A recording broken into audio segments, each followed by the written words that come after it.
Welcome back mga kalapatids. Nagbabalik na naman ako. So update ko lang ngayong gabi ang aking mga kalapati. At nakauwi na po ang ang aking ibon na si Blue. At wala po ang mga ibang ibon. Yan po. Ito po. Napakatapang na niya po. Lang po at hila ko lang po. Yan na po. Yan na po siya. Yan. Sakit manuka ni Blue. Ito po. Update ko na rin po itong inahin ko. Nilipat ko sila dito. Kasi po mga ano na po sila. Yan. Yan po. Ayan po yung netoy ko. Pari na netoy ko na isa. Magtatanggal tayo ng pagkain. Tatanggal tayo ng pagkain mga kapatids.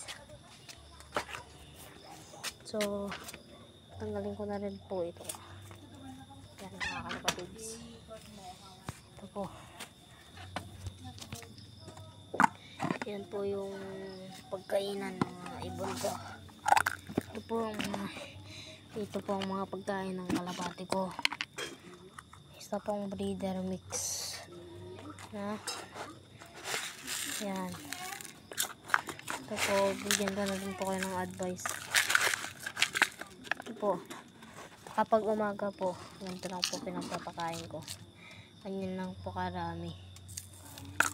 Tapos pag hapon na po, ganito na po. Isa't kalahati pong ganito.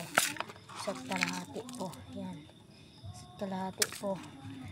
Ito po yung sing-sing ng ibon ko na kinain ng taga. Yan.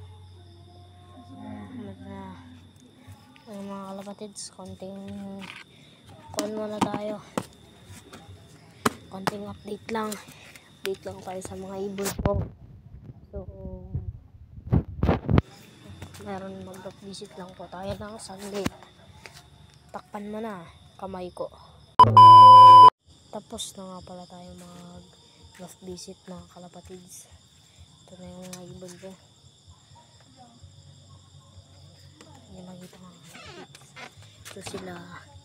Yan na. Tingnan tayo ko.